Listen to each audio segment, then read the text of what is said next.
One of the beautiful things about watching children grow up is how they love to show off. Mommy, look at me. Daddy, look at me. But somehow, again, like everything else in life, sin corrupts that desire to please mommy, that desire to please dad. And before long in life, showing off becomes a major problem in our life. I still have the scars of motorcycle wrecks where I was showing off in front of girls as a young man, trying to pop wheelies, going around corners and hitting sand and wiping out my motorcycle. Showing off is a beautiful thing because of love. But then showing off becomes something that comes from a very different source, not love, but pride.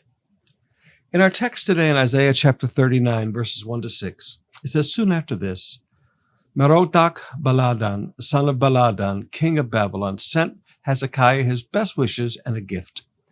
He had heard that Hezekiah had been very sick and he had recovered.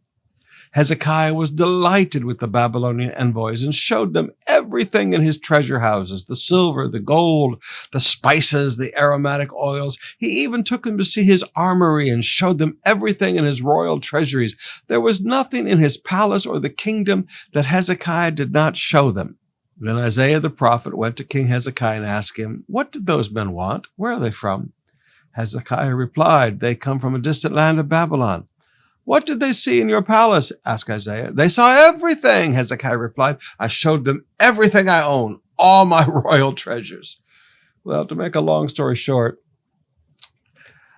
Isaiah prophesies to him that Babylon's going to come up and destroy the city and take all these treasures away. You showed off your prizes, and now they're going to come get your prizes. Showing off has some real negative consequences. The Bible says pride always comes before a fall. Hezekiah, in his pride, showed off everything he owned. And what he didn't understand is he stirred up the greed. He stirred up the envy in the heart of the king of Babylon. And they were going to lose now everything they had. Now, we could stop there, and that would be a nice devotional thought. But I think we can see something even deeper here. I want you to notice back. Look back at verse 2. Why did Hezekiah show it off?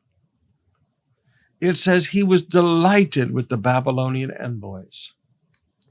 You know, sometimes when somebody more powerful than you, somebody more influential from you, somebody richer than you, somebody however greater than you want to mention, when they take an interest in you and they show a little concern about you, it's very easy that we open up our lives to them, and we open up our lives too much to them.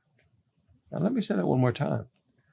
He was delighted that the Babylonian king sent him a gift and was concerned about him. Babylon was the greatest kingdom in the world at that time.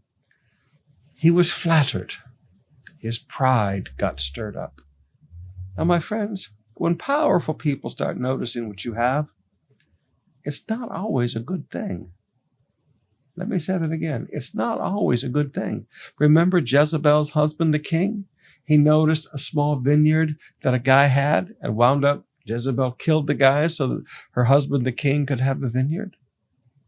Now, my friends, learn that you don't need to show off everything you have. My father always taught me, those who flash have no cash. Let me say that one more time. My father always told me, those who flash have no cash. You don't need to flash because you're going to attract attention that you don't want. You're going to stir up envy. You're going to stir up greed. You're going to stir up jealousy in somebody who's more powerful than you. So don't get so delighted when someone who's more powerful than you notices you. Maybe be a little cautious and say, thank you for the beautiful gift, but don't open up everything in your life to them.